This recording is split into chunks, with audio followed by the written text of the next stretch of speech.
யூதரும் புறஜாதியாரும். ஆகையால் மற்றவர்களை குற்றவாளியாக தீர்க்கிறவனே, நீ யாரானாலும் சரி, போக்குச் சொல்ல உனக்கு இடமில்லை. நீ குற்றமாக தீர்க்கிறவைகள் எவைகளோ அவைகளை நீயே செய்கிறபடியால் நீ மற்றவர்களை குறித்து சொல்லுகிற தீர்ப்பினாலே உன்னைத்தானே குற்றவாளியாக தீர்க்கிறாய். இப்படிப்பட்டவைகளை செய்கிறவர்களுக்கு தேவனுடைய நியாய தீர்ப்பு சத்தியத்தின்படியே இருக்கிறது என்று அறிந்திருக்கிறோம். இப்படிப்பட்டவைகளை செய்கிறவர்களை குற்றவாளிகள் என்று தீர்த்தும் அவைகளையே செய்கிறவனே, நீ தேவனுடைய நியாய தீர்ப்புக்கு தப்பிக்கொள்ளலாம் என்று நினைக்கிறாயோ?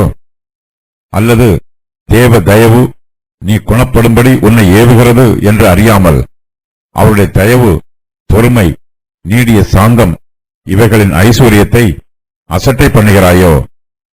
உன் மனக்கடினத்திற்கும் குணப்படாத இருதயத்திற்கும் ஏற்றபடி தேவனுடைய நீதியுள்ள தீர்ப்பு வெளிப்படும் கோபாக்கினை நாளிலே உனக்காக கோபாக்கினையை குவித்துக் கொள்கிறாயே. தேவன் அவனவனுடைய கிரியைகளுக்கு தக்கதாய் அவனவனுக்கு பலனளிப்பார். சோர்ந்து போகாமல் நற்கிரியைகளை செய்து மகிமையையும் கனத்தையும் அழியாமையையும் தேடுகிறவர்களுக்கு நித்திய ஜீவனை அளிப்பார். சண்டைக்காரராயிருந்து சத்தியத்திற்கு கீழ்ப்படியாமல் அநியாயத்திற்கு கீழ்ப்படிந்திருக்கிறவர்களுக்கோ உக்கிர கோபாக்கினை வரும். முன்பு யூதரிலும் பின்பு கிரேக்கரிலும் பொல்லாங்கு செய்கிற எந்த மனுஷ ஆத்மாவுக்கும் உபத்திரவமும் வியாகுலமும் உண்டாகும். முன்பு யூதரிலும் பின்பு கிரேக்கரிலும் எவன் நன்மை செய்கிறானோ அவனுக்கு மகிமையும் கனமும் சமாதானமும் உண்டாகும். தேவனிடத்தில் பட்சபாதம் இல்லை. எவர்கள் நியாயப்பிரமாணம் இல்லாமல் பாவம் செய்கிறார்களோ அவர்கள் நியாயப்பிரமாணம் இல்லாமல் கெட்டுப்போவார்கள். எவர்கள் நியாயப்பிரமாணத்துக்கு உட்பட்டவர்களாய் பாவம் செய்கிறார்களோ அவர்கள் நியாயப்பிரமாணத்தினாலே ஆக்கினை தீர்ப்படைவார்கள். நியாயப்பிரமாணத்தை கேட்கிறவர்கள் தேவனுக்கு முன்பாக நீதிமான்கள் அல்ல, நியாயப்பிரமாணத்தின்படி செய்கிறவர்களே நீதிமான்கள் ஆக்கப்படுவார்கள். அன்றியும் நியாயப்பிரமாணம் இல்லாத பிரஜாதிகள் சுபாவமாய் நியாயப்பிரமாணத்தின்படி செய்கிற போது நியாயப்பிரமாணம் இல்லாத அவர்கள் தங்களுக்கு தாங்களே நியாயப்பிரமாணமாய் இருக்கிறார்கள். அவர்களுடைய மனச்சாட்சியும் கூட சாட்சியிடுகிறதினாலும் குற்றம் உண்டு குற்றம் இல்லை என்று அவர்களுடைய சிந்தனைகள் ஒன்றையொன்று தீர்க்கிறதினாலும் நியாயப்பிரமாணத்திற்கேற்ற கிரியை தங்கள் இருதயங்களில் எழுதியிருக்கிறது என்று காண்பிக்கிறார்கள். என் சுவிசேஷத்தின்படியே தேவன் இயேசு கிறிஸ்துவை கொண்டு மனுஷருடைய அந்தரங்கங்களை குறித்து நியாய தீர்ப்பு கொடுக்கும் நாளிலே இது விளங்கும். போக்குச் சொல்ல இடமில்லை. ஆகையால் மற்றவர்களை குற்றவாளியாக தீர்க்கிறவனே, நீ யாராக இருந்தாலும் சரி, போக்குச் சொல்ல உனக்கு இடமில்லை. நீ குற்றமாக தீர்க்கிறவைகள் எவைகளோ அவைகளை நீயே செய்கிறபடியால் நீ மற்றவர்களை குறித்து சொல்லுகிற தீர்ப்பினாலே உன்னைத்தானே குற்றவாளியாக தீர்க்கிறாய். யூதர்கள் புறஜாதியாரை குற்றவாளியாக தீர்க்கிறார்கள். விக்கிரக ஆராதனைக்காரராகிய புறஜாதியார் தேவனுக்கு விரோதமாக பாவம் செய்கிறார்கள் என்று அவர்கள் மீது குற்றம் சொல்லுகிறார்கள். பவுல் யூதரையும் புறஜாதியாரையும் நிதானித்து பார்க்கிறார். புறஜாதியாரை போலவே யூதரும் பாவம் செய்கிறார்கள். புறஜாதியாரிடத்தில் யூதர்கள் எதையெல்லாம் குற்றமாக தீர்க்கிறார்களோ அவை எல்லாவற்றையும் யூதரும் செய்கிறார்கள். தேவனுடைய தீர்ப்பு நீதியானது. தேவனிடத்தில் பட்சபாதம் இல்லை. தேவன் யூதரையும் புறஜாதியாரையும் தம்முடைய ஒரே மாதிரியான நியாய தீர்ப்பின் பிரகாரமாகவே நியாயம் தீர்ப்பார். யூதர்கள் புறஜாதியாரை குற்றவாளியாக தீர்க்கிறார்கள். அதே வேளையில் யூதர்களும் குற்றம் செய்கிறார்கள். யூதர்கள் மற்றவர்களை குறித்து சொல்லுகிற தீர்ப்பினாலே தங்களை தாங்களே குற்றவாளிகளாக தீர்க்கிறார்கள் என்று பவுல் அவர்களுக்கு எடுத்துச் சொல்லுகிறார். ஆகையினால் யூதராக இருந்தாலும் புறஜாதியாராக இருந்தாலும் தேவனுடைய நியாய தீர்ப்புக்கு முன்பாக போக்குச் சொல்ல இடமில்லை. பவுல் இந்த வார்த்தையை எழுதும்போது இதை விசேஷமாக யூதருக்கே எழுதுகிறார். யூதர்கள் மற்றவர்களுக்கு உபதேசம் பண்ணுகிறார்கள். மற்றவர்களுக்கு உபதேசம் பண்ணுகிறவர்கள் முதலாவதாக தங்களுக்கே உபதேசம் பண்ணிக்கொள்ள வேண்டும். யூதர்கள் புறஜாதியாரை குற்றவாளிகளாக காண்கிறார்கள். அவர்கள் பாவிகள் என்றும் விக்கிரக ஆராதனைக்காரர் என்றும் அவர்கள் மீது குற்றம் சுமத்துகிறார்கள். யூதர்கள் மத்தியில் ஒருவேளை விக்கிரக ஆராதனை காணப்படாமல் இருக்கலாம். ஆனால் புறஜாதியாரிடத்தில் காணப்படுகிற மற்ற எல்லா பாவங்களும் யூதரிடத்திலும் காணப்படுகிறது. புறஜாதியார் செய்கிற பாவங்களை யூதர்களும் செய்கிறார்கள். ஆகையினால் யூதர்களுக்கு போக்கு சொல்ல இடமில்லை. புறஜாதியார் தேவனை அறியும் அறிவை பெற்றிருக்கிறார்கள். உண்டாக்கப்பட்டிருக்கிறவைகளினால் தேவன் தம்முடைய நித்திய வல்லமையையும் தேவத்துவத்தையும் புறஜாதியாருக்கு வெளிப்படுத்தி இருக்கிறார். இயற்கையின் மூலமாக புறஜாதியார் தேவனை பற்றிய அறிவை பெற்றிருக்கிறார்கள். யூதரோ நியாயப்பிரமாணத்தின் மூலமாக தேவனை பற்றிய அறிவை பெற்றிருக்கிறார்கள். யூதருக்கும் புறஜாதியாருக்கும் தேவன் தம்மை வெளிப்படுத்தி இருக்கிறார். ஆகையினால் தேவனுடைய நியாய தீர்ப்பு பட்சபாதம் இல்லாமல் யூதருக்கும் புறஜாதியாருக்கும் ஒன்றுபோல் இருக்கிறது. பவுல் எங்கு யூதருடைய பெயரை குறிக்காமலேயே அவர்களிடம் பேசுகிறார். அவர்கள் மற்றவர்களை குற்றவாளிகளாக தீர்க்கிறார்கள். அவர்கள் எவற்றை குற்றம் என்று கூறுகிறார்களோ அதை தாங்களும் செய்கிறார்கள். ஆகையினால் அவர்களுக்கு போக்கு சொல்ல இடமில்லை. ரோமர் 1:21 முதல் 32 வரை உள்ள வசனங்களில் தேவன் கடிந்து கூறியிருக்கும் காரியங்களை யூதர்களும் செய்கிறார்கள். புறஜாதியாருக்கு அவர்கள் செய்த பாவங்களுக்குரிய தண்டனை கிடைக்கும். அதுபோலவே யூதருக்கும் அவர்களுடைய பாவத்திற்கு ஏற்ற தண்டனை நிச்சயமாக கிடைக்கும்.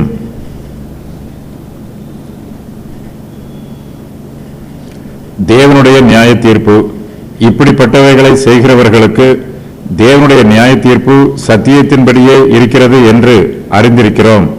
இப்படிப்பட்டவைகளை செய்கிறவர்களை குற்றவாளிகள் என்று தீர்த்தும் அவைகளையே செய்கிறவனே, நீ தேவனுடைய நியாய தீர்ப்புக்கு தப்பிக்கொள்ளலாம் என்று நினைக்கிறாயோ? தேவனுடைய நியாய தீர்ப்பு யூதர் மீதும் புறஜாதியார் மீதும் ஒன்று போலவே வரும் என்று பவுல் உறுதி பண்ணுகிறார். தேவன் நீதியுள்ளவர். தேவனுடைய நியாய தீர்ப்பு சத்தியத்தின்படியே இருக்கிறது. வெளி தோற்றத்தின்படி தேவன் நம்மை நியாயம் தீர்ப்பதில்லை. நம்முடைய இருதயத்தின் பிரகாரமாகவே தேவன் நம்மை நியாயம் தீர்ப்பார். தேவன் பட்சபாதம் காண்பிக்க மாட்டார். தேவன் நீதிபரராய் இல்லை என்றால் அவர் நீதியான தேவனாக இருக்க முடியாது. தவறு செய்கிற எல்லோரையும் தேவன் சத்தியத்தின்படியே நியாயம் தீர்க்கிறார். ஒரு சிலர் பாவமான எல்லா காரியங்களையும் செய்து கொண்டு மற்றவர்களை குற்றவாளிகள் என்று நியாயம் தீர்ப்பார்கள். இவர்களும் தேவனுடைய நியாய தீர்ப்புக்கு தப்பிக்க முடியாது. மற்றவர்களை குற்றவாளிகளாக தீர்க்கிற இவர்களிடத்திலும் அதே குற்றங்கள் காணப்படுகிறது. மற்றவர்களுடைய குற்றங்களை தீர்ப்பதன் மூலமாக தேவன் தங்கள் மீது பிரியமாக இருப்பார் என்று இவர்கள் நினைக்கிறார்கள். தாங்களும் தேவனோடு சேர்ந்து அவருடைய தெய்வீக நியாய தீர்ப்பில் அவருக்கு உதவி புரிவதாக நினைக்கிறார்கள். பாவத்திற்கு விரோதமாக தாங்கள் தேவனோடு கூட இருப்பதாக சொல்லுகிறார்கள். ஆனால் இவர்களும் பாவமான கிரியைகளை செய்கிறார்கள். பாவத்திற்கு விரோதமாக பிரசங்கம் பண்ணுகிறார்கள். ஆனால் அந்த பாவங்களுக்கு உடன் பங்காளிகளாக இருக்கிறார்கள். பவுல் இந்த நிருபத்தில் எல்லா மனுஷருக்கும் எச்சரிப்பாக எழுதுகிறார். நீ தேவனுடைய நியாய தீர்ப்புக்கு தப்பிக்கொள்ளலாம் என்று நினைக்கிறாயோ என்று ஒவ்வொரு மனுஷனிடத்திலும் கேட்கிறார். பவுலின் குற்றச்சாட்டு மிகவும் தெளிவாக இருக்கிறது. நம்முடைய குற்றத்தை பற்றி பவுல் நம்மிடத்திலேயே கேட்கிறார். நாம் மற்றவர்களை நியாயம் தீர்ப்பதற்கு பதிலாக நம்மை நாமே நியாயம் தீர்க்க வேண்டும். மற்றவர்களை குற்றவாளிகளாக தீர்க்கிற நாமும் அப்படிப்பட்டவைகளை செய்கிறவர்களாக இருக்கிறோம். தேவனுடைய நியாய தீர்ப்பும் சத்தியத்தின்படியே இருக்கும். ஆகையினால் தேவனுடைய நியாய தீர்ப்புக்கு நாம் தப்பித்துக் கொள்ளலாம் என்று நினைக்கிறோமா அல்லது தப்பித்துக் கொள்ள முடியாது என்று நினைக்கிறோமா என்பதை நாம் தான் தீர்மானம் பண்ண வேண்டும். மனுஷன் முகத்தை பார்க்கிறான், தேவனோ மனுஷனுடைய இருதயத்தை ஆராய்ந்து பார்க்கிறார். தேவன் நீதிபரர். அவருடைய நியாய தீர்ப்பு சத்தியத்தின்படியே இருக்கும். தேவனுடைய நியாய தீர்ப்பில் பட்சபாதம் இருக்காது. தேவனுடைய நியாய தீர்ப்பை நாம் கிரயத்திற்கு வாங்க முடியாது. தேவ தயவு அல்லது தேவ தயவு நீ குணப்படும்படி உன்னை ஏவுகிறது என்று அறியாமல் அவருடைய தயவு, பொறுமை, நீடிய சாந்தம் இவைகளின் ஐஸ்வர்யத்தை அசட்டை பண்ணுகிறாயோ? பவுல் இந்த நிருபத்தில் யூதருடைய பாவங்களை பற்றி விரிவாக எழுதுகிறார். பவுல் 2 காரியங்களுக்கு முக்கியத்துவம் கொடுக்கிறார். அவையாவன, தேவ தயவு, தேவ கோபாக்கினை. தேவ தயவு நாம் குணப்படும்படி நம்மை ஏவுகிறது. நாம் தேவனுக்கு விரோதமாக பிரத்யட்சமாக பாவம் செய்யும் போது அவருடைய அன்புக்கு விரோதமாக பாவம் செய்கிறோம். நாம் துணிகரமாக பாவம் செய்யும் போது தேவனுடைய தயவை அசட்டை பண்ணுகிறோம். நாம் பாவம் செய்யும் போது தேவன் நம்மை உடனே தண்டித்து விடாதவாறு பொறுமையோடு இருக்கிறார், நீடிய சாந்தத்தோடு இருக்கிறார்.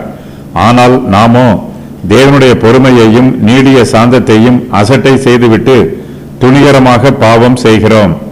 தேவ தயவு நாம் குணப்படும்படி நம்மை ஏவுகிறது என்று நாம் அறிந்து கொள்ள வேண்டும். நம்மை மனம் திரும்ப வைப்பதற்காக தேவன் தம்முடைய தயவை நமக்கு காண்பிக்கிறார். தேவன் மனுஷரை மிருகங்களைப் போல கடினமாய் நடத்துவதில்லை, தண்டிப்பதில்லை. தேவன் தயவுள்ளவர்.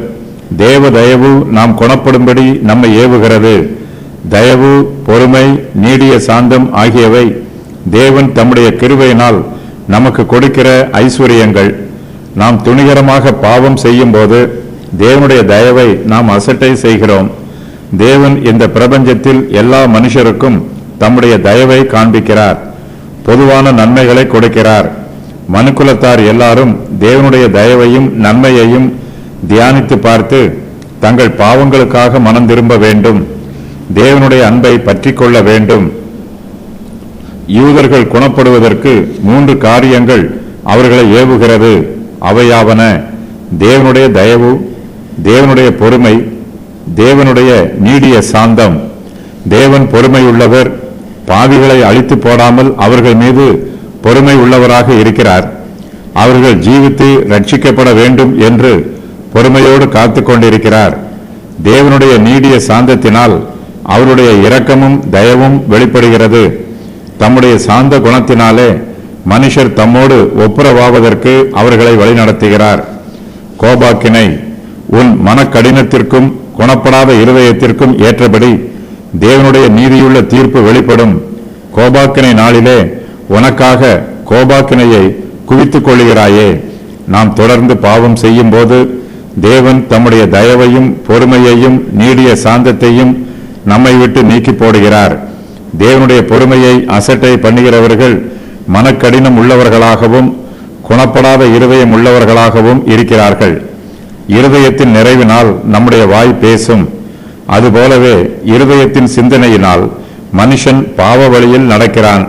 தன் இருதயத்தில் பாவத்தை இச்சிக்கிறான். தான் இச்சித்த பிரகாரமாக பாவம் செய்கிறான். பாவம் செய்கிறவர்களுடைய இருதயம் குணப்படாமல் இருக்கிறது. இவர்களுடைய மனம் கடினமாய் இருக்கிறது. தேவனை பற்றிய சிந்தனை இவர்களுடைய இருதயத்தில் இல்லை. இப்படிப்பட்டவர்கள் தங்கள் மீது கோபாக்கினையை குவித்துக் கொள்ளுகிறார்கள். தேவன் நம் மீது தம்முடைய தயவு, பொறுமை, நீடிய சாந்தம் ஆகியவைகளின் ஐஸ்வர்யத்தை தருகிறார்.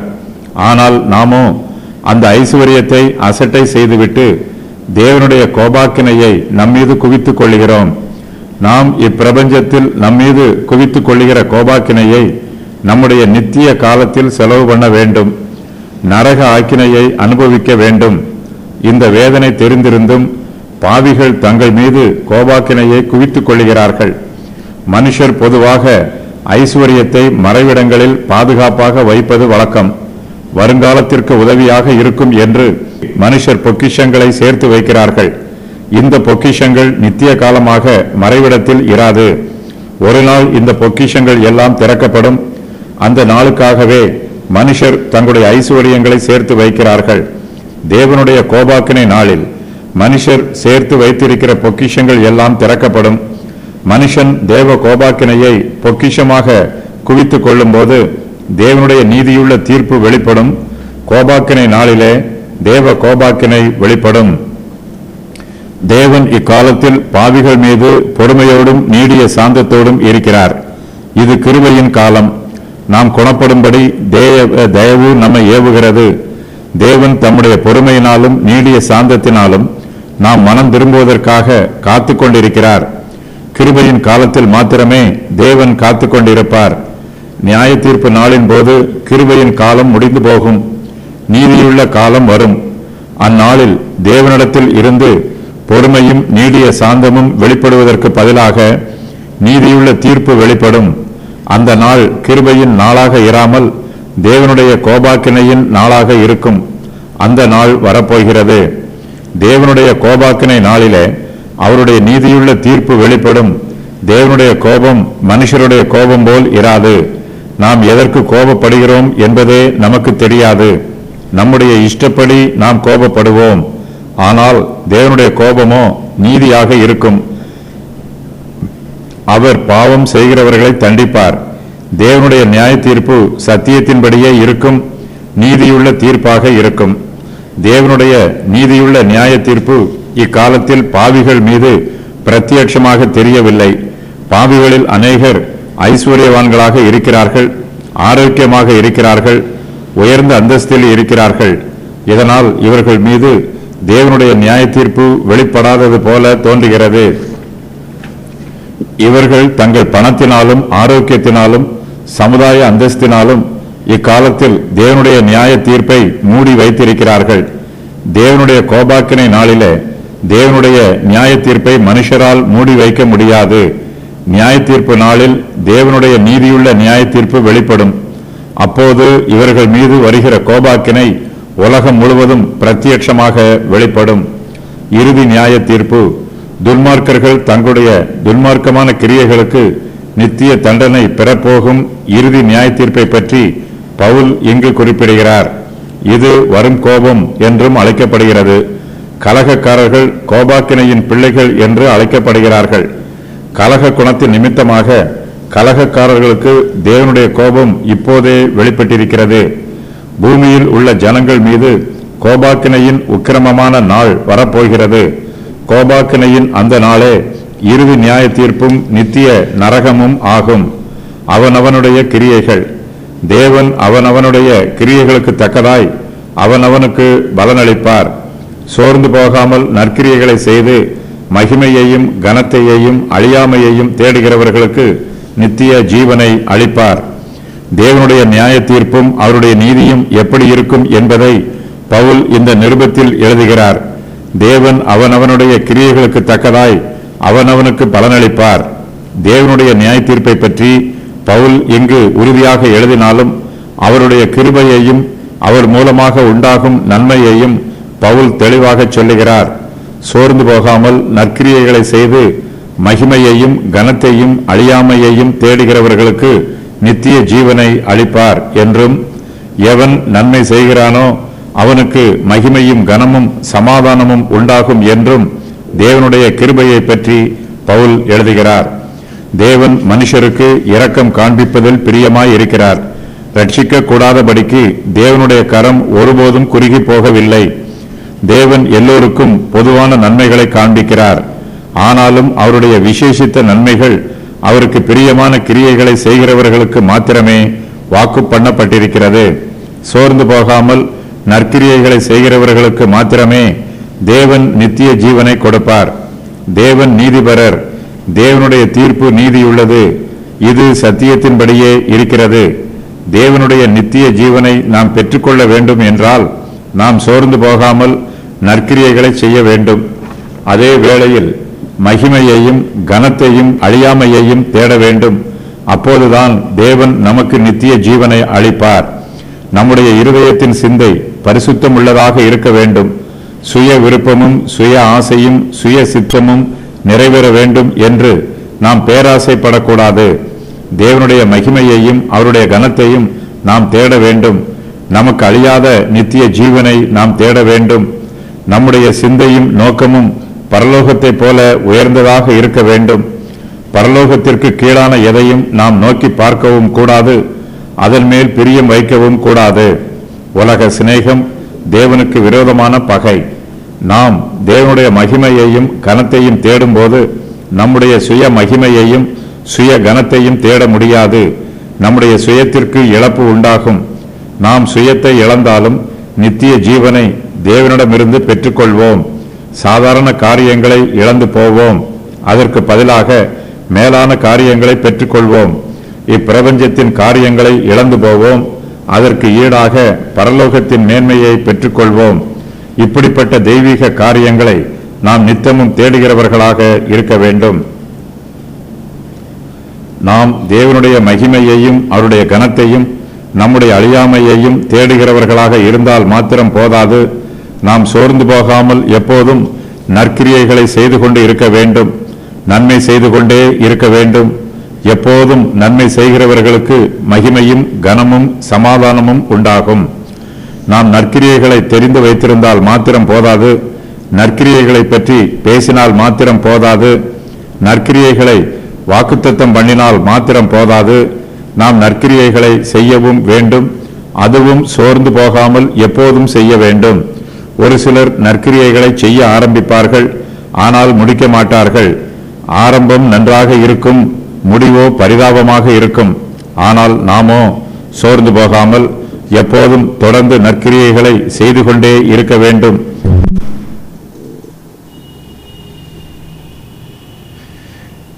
நற்கிரியைகளை செய்வது நமக்கு கடினமாக இருக்கலாம்.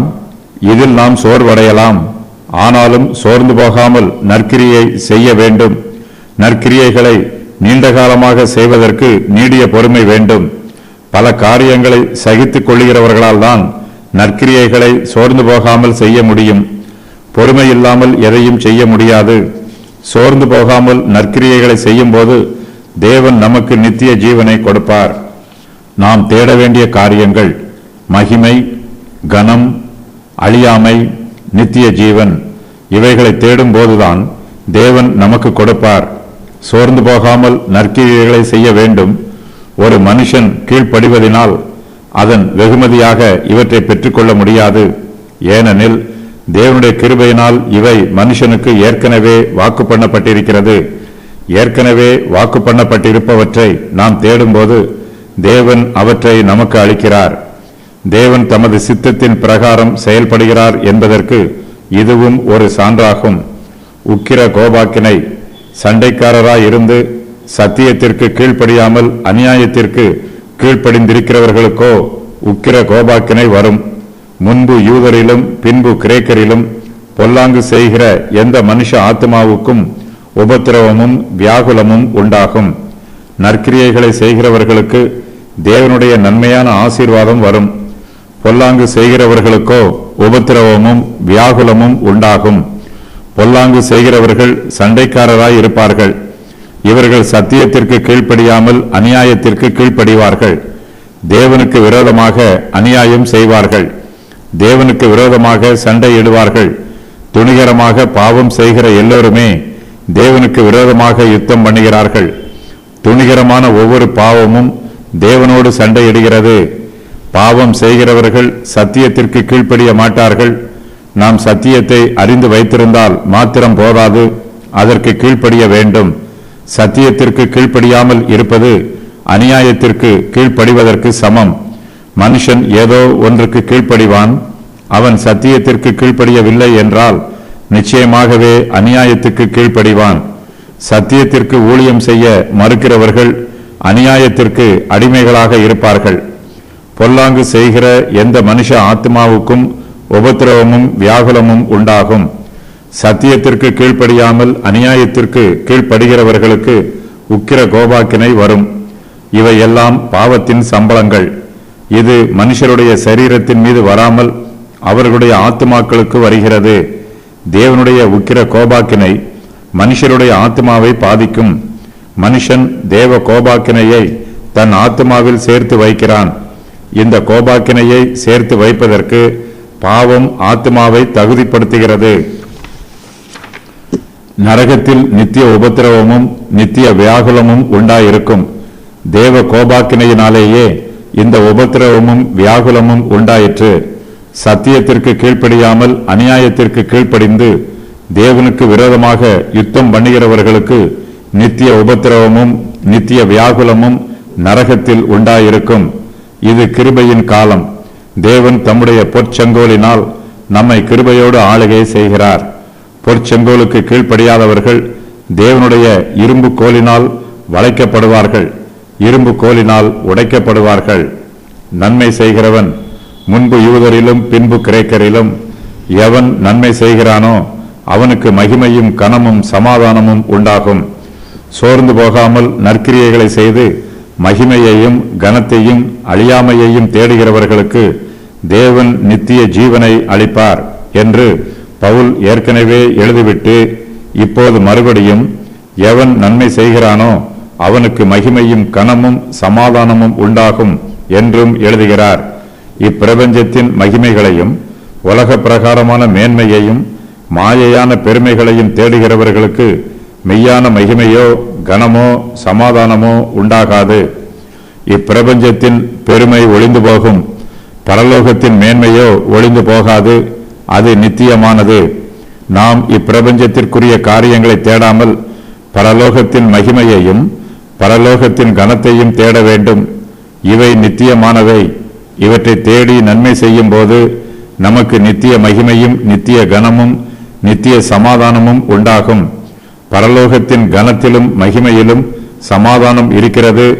இது நித்தியமானது, ஒளிந்து போகாது. பட்சபாதம் இல்லை. தேவனிடத்தில் பட்சபாதம் இல்லை. நம்முடைய ஆவிக்குரிய நிலைமையில் வித்தியாசம் உண்டு. விசுவாசிகள் தங்கள் ஆவிக்குரிய ஜீவியத்தில் வெவ்வேறு நிலைமையில் இருப்பார்கள். விசுவாசிகளுக்குள் விசுவாசம் வித்தியாசப்படும்.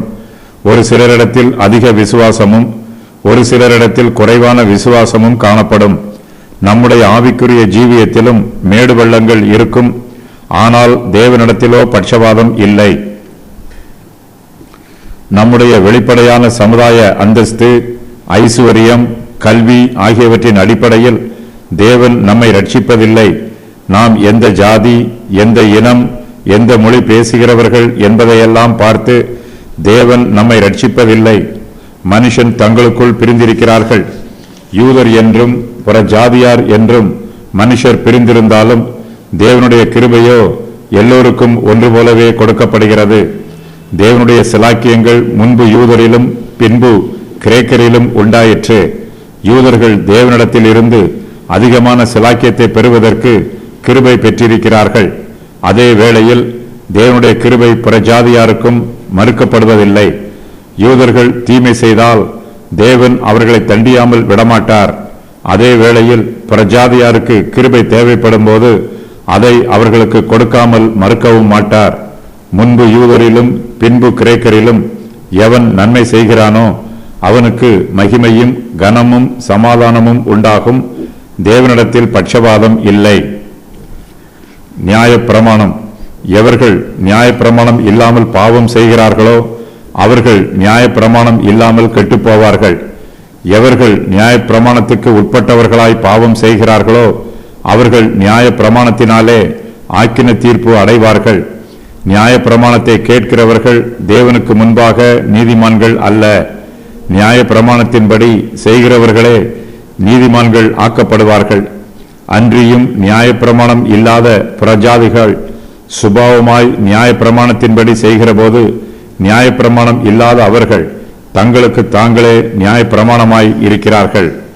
அவர்களுடைய மனச்சாட்சியும் கூட சாட்சியிடுகிறதினாலும் குற்றம் உண்டு குற்றம் இல்லை என்று அவர்களுடைய சிந்தனைகள் ஒன்றையொன்று தீர்க்கிறதினாலும் நியாயப்பிரமாணத்திற்கு ஏற்ற கிரியை தங்கள் இருதயங்களில் எழுதியிருக்கிறது என்று காண்பிக்கிறார்கள். தேவன் மனுக்குலத்திற்கு தம்மை 3 வழிகளில் வெளிப்படுத்தி காண்பித்திருக்கிறார். அவையாவன: இயற்கை அல்லது உண்டாக்கப்பட்டவை, நியாயப்பிரமாணம், சுவிசேஷம். புறஜாதியாரிடத்தில் நியாயப்பிரமாணம் இல்லை. அவர்கள் பாவம் செய்கிற போது நியாயப்பிரமாணம் இல்லாமல் பாவம் செய்கிறார்கள். ஆகையினால் புறஜாதியார் நியாயப்பிரமாணம் இல்லாமல் கெட்டுப்போகிறார்கள். இவர்கள் தேவனை விசுவாசியாதவர்கள். நியாயப்பிரமாணம் இவர்களை வழி நடத்தாது. இயற்கையில் உள்ள காரியங்களும் அவர்களுடைய சுபாவங்களுமே அவர்களை வழிநடத்த வேண்டும். இவர்களுடைய மனச்சாட்சி இவர்களை வழிநடத்தும் வழிகாட்டியாக இருக்கிறது. வேறு வழிகாட்டி எதுவும் இவர்களுக்கு இல்லை. புறஜாதியார் நியாயப்பிரமாணம் இல்லாதவர்களாக இருந்தாலும் தங்களுடைய மனச்சாட்சி சாட்சியிடுகிற பிரகாரமாக குற்றமில்லாமல் ஜீவிக்க வேண்டும். இவர்களுக்கு நியாயப்பிரமாணம் இல்லாதே போனாலும் இவர்களுடைய மனச்சாட்சி இவர்களுக்கு சாட்சியாக இருக்கும். குற்றமுண்டு குற்றமில்லை என்று இவர்களுடைய மனச்சாட்சியில் உள்ள சிந்தனைகள் ஒன்றை ஒன்று நியாயம் தீர்க்கும். ஆகையினால் இவர்கள் பாவம் செய்யும் போது இயற்கையின் பிரமாணம் இவர்களை நியாயம் தீர்க்கும். இவர்களுக்கு நியாயப்பிரமாணம் கொடுக்கப்படவில்லை. ஆனாலும் அதற்கு சமமாக இயற்கையின் பிரமாணம் இவர்களுக்கு கொடுக்கப்பட்டிருக்கிறது. நியாயப்பிரமாணம் இல்லை என்றால் மீறுதலும் இல்லை என்று பவுல் எழுதியிருக்கிறார். ஆனால் இங்கோ நியாயப்பிரமாணம் இல்லாமல் பாவம் செய்கிறவர்கள் நியாயப்பிரமாணம் இல்லாமல் கெட்டுப்போவார்கள் என்று சொல்லுகிறார். இவ்விரண்டு வாக்கியத்திற்கும் முரண்பாடு இருப்பது போல தெரிகிறது. ஆனால் மெய்யாகவே இதில் முரண்பாடு எதுவும் இல்லை. புற ஜாதியாரிடத்தில் எழுத்துக்களினால் எழுதப்பட்ட நியாயப்பிரமாணம் இல்லை என்றாலும் அதற்கு சமமான இயற்கையின் பிரமாணம் இருக்கிறது.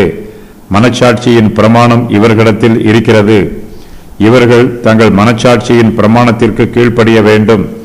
யூதர்களுக்கு நியாயப்பிரமாணம் கொடுக்கப்பட்டிருக்கிறது. இவர்கள் நியாயப்பிரமாணத்திற்கு உட்பட்டவர்கள். இவர்கள் செய்கிற பாவத்தை பற்றி பவுல் எழுதும்போது எவர்கள் நியாயப்பிரமாணத்திற்கு உட்பட்டவர்களாய் பாவம் செய்கிறார்களோ அவர்கள் நியாயப்பிரமாணத்தினாலே ஆக்கினை தீர்ப்பு அடைவார்கள் என்று எழுதுகிறார். நியாயப்பிரமாணம் இல்லாத பிற ஜாதிகள் சுபாவமாய் நியாயப்பிரமாணத்தின்படி செய்கிறார்கள். நியாயப்பிரமாணம் இல்லாத பிரஜாதியார் தங்களுக்கு தாங்களே நியாயப்பிரமாணமாய் இருக்கிறார்கள். இவர்களிடத்தில் நியாயப்பிரமாணம் இல்லை, ஆனால் இயற்கையின் பிரமாணம் உள்ளது. நியாயப்பிரமாணம் இல்லை என்றால் மீறுதலும் இல்லை என்று சொல்லி இவர்கள் பாவம் செய்தாலும் இவர்கள் மீறவில்லை என்று சொல்லிவிட முடியாது. ஏனெனில் இயற்கையின் பிரமாணம் நியாயப்பிரமாணத்திற்கு சமமானது. நன்மை தீமை என்ன என்பதை இவர்கள் இயற்கையின் பிரமாணத்தினால் அறிந்திருக்கிறார்கள். குற்றம் உண்டு, குற்றம் இல்லை என்று அவருடைய சிந்தனைகள் ஒன்றை ஒன்று தீர்க்கிறது. இவர்களுடைய மனச்சாட்சியும் இவர்களுக்கு சாட்சியிடுகிறது. நியாயப்பிரமாணம் இல்லாத பிரஜாதியார் தங்களுக்கு தாங்களே நியாயப்பிரமாணமாய் இருக்கிறார்கள். நீதி, சுத்தம், அன்பு, நன்மை செய்வது, மேன்மை, மகிமை ஆகிய எல்லாவற்றை பற்றியும் பிரஜாதியாரும் அறிந்திருக்கிறார்கள். இவர்களுக்கு நியாயப்பிரமாணம் கொடுக்கப்படாதே போனாலும் இவர்கள் தங்களுக்கு தாங்களே நியாயப்பிரமாணமாய் இருக்கிறார்கள். இவர்களுடைய மனச்சாட்சி இவர்களுக்கு சாட்சி கொடுக்கிறது. தாங்கள் செய்கிறது குற்றம் உள்ளதா குற்றம் இல்லாததா என்பதற்கு இவர்களுடைய மனச்சாட்சியே இவர்களுக்கு சாட்சியாய் இருக்கிறது. இவர்களுடைய மனச்சாட்சியின் சிந்தனை இவர்களுடைய கிரியைகளை நிதானித்து நியாயம் தீர்க்கிறது. புறஜாதியார் ரகசியமான காரியங்களை செய்தாலும் அவர்களுடைய மனச்சாட்சிக்கு மறைவாக அவர்களால் ஒன்றும் செய்ய முடியாது. அவர்களுடைய மனச்சாட்சி அவர்கள் செய்த காரியங்களை குற்றம் உண்டு என்றோ அல்லது குற்றம் இல்லை என்றோ தீர்க்கும். புறஜாதியாருக்கு அவர்களுடைய மனச்சாட்சியே கர்த்தருடைய விளக்காக இருக்கிறது. புறஜாதியாருடைய உலகத்தில் அவர்களுடைய மனச்சாட்சியின் விளக்கு இன்னும் அணைந்து போகவில்லை. நியாயப்பிரமாணம் இல்லாமல் பாவம் செய்கிற பிரஜாதியார் தங்கள் மனச்சாட்சிக்கு விரோதமாக பாவம் செய்கிறார்கள். இவர்களுடைய மனச்சாட்சியே இவர்களுடைய கிரியைகளை நியாயம் தீர்க்கும். தீமை செய்தால் இவர்களுடைய மனச்சாட்சி இவர்களை குற்றப்படுத்தும். ஆகையினால் புறஜாதியாருக்கும் போக்கு சொல்ல இடமில்லை. தங்களுக்கு நியாயப்பிரமாணம் கொடுக்கப்படவில்லை என்று புறஜாதியார்கள் சாக்கு போக்கு சொல்ல முடியாது. ஒருவருக்கும் போக்கு சொல்ல இடமில்லை. நியாயப்பிரமாணம் உள்ளவர்களும் நியாயப்பிரமாணம் இல்லாதவர்களும் பாவம் செய்கிறவர்கள் யாராக இருந்தாலும் அவர்கள் ஆக்கினை தீர்ப்பு அடைவார்கள். யூதர்கள் நியாயப்பிரமாணத்திற்கு உட்பட்டவர்கள். நியாயப்பிரமாணத்திற்கு உட்பட்டவர்களாய் எவர்கள் பாவம் செய்கிறார்களோ அவர்கள் நியாயப்பிரமாணத்தினாலே ஆக்கினை தீர்ப்பு அடைவார்கள்.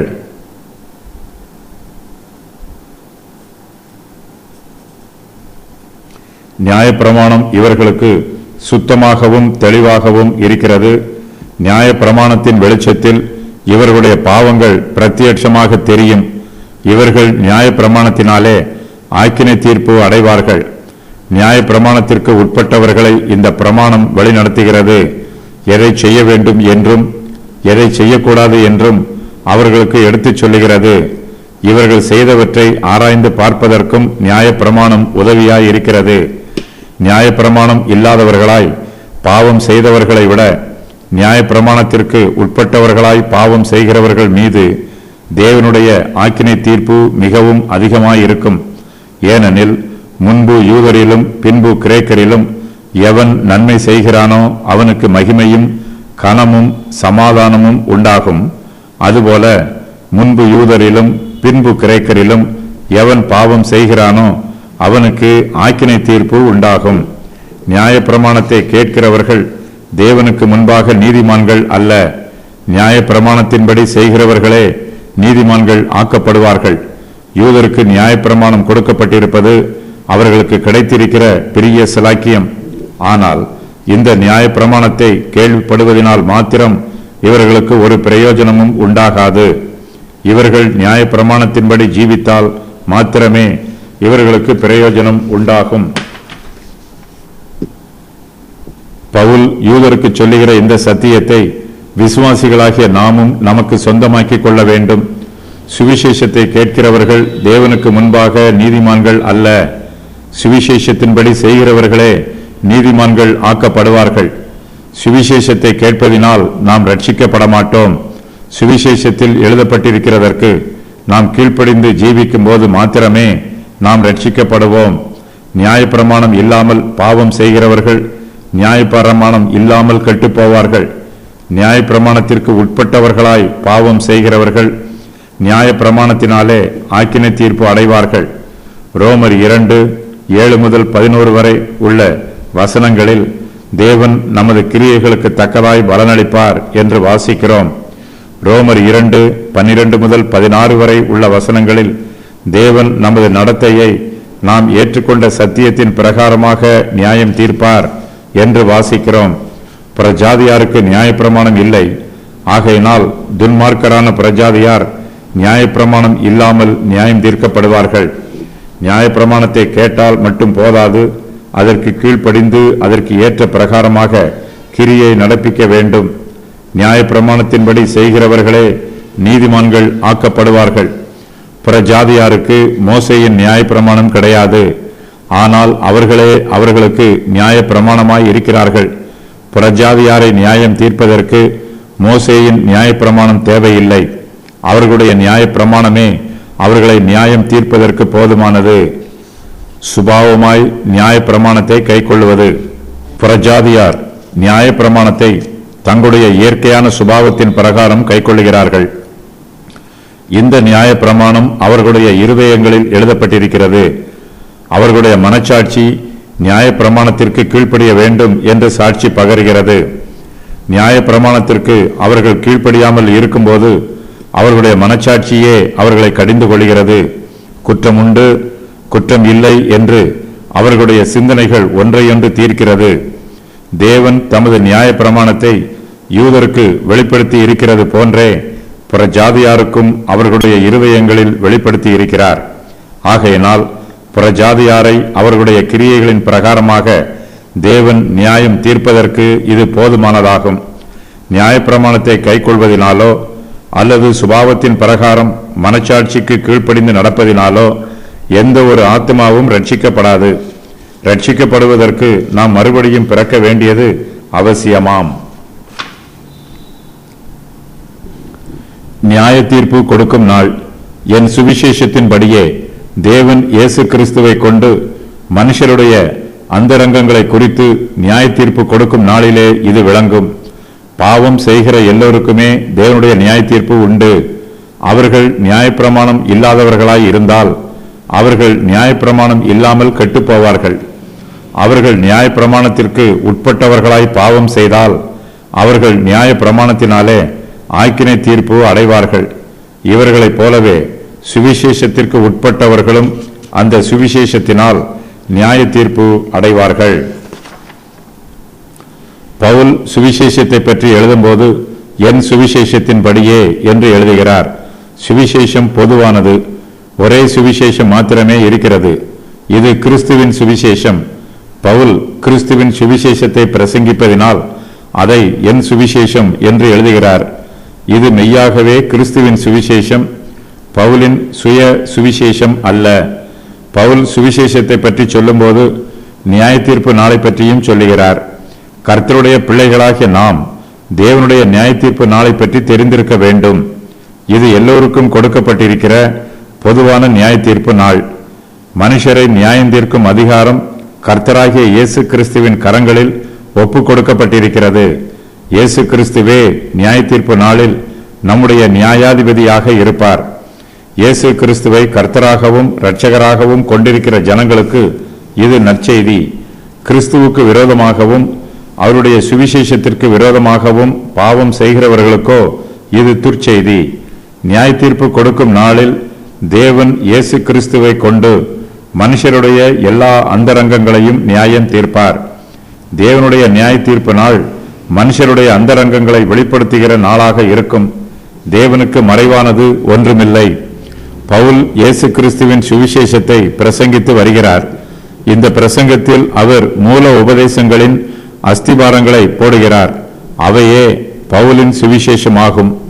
இயேசு கிறிஸ்து மூலமாக தேவன் எல்லா ஜனங்களையும் நியாயம் தீர்ப்பார். அவர் பட்சபாதம் காண்பிக்க மாட்டார். மனுஷருடைய கிரியைகளின் பிரகாரம் அவர் மனுஷரை நியாயம் தீர்ப்பார். அவர்களுடைய அறிவின் பிரகாரம் அவர்களை நியாயம் தீர்க்க மாட்டார்.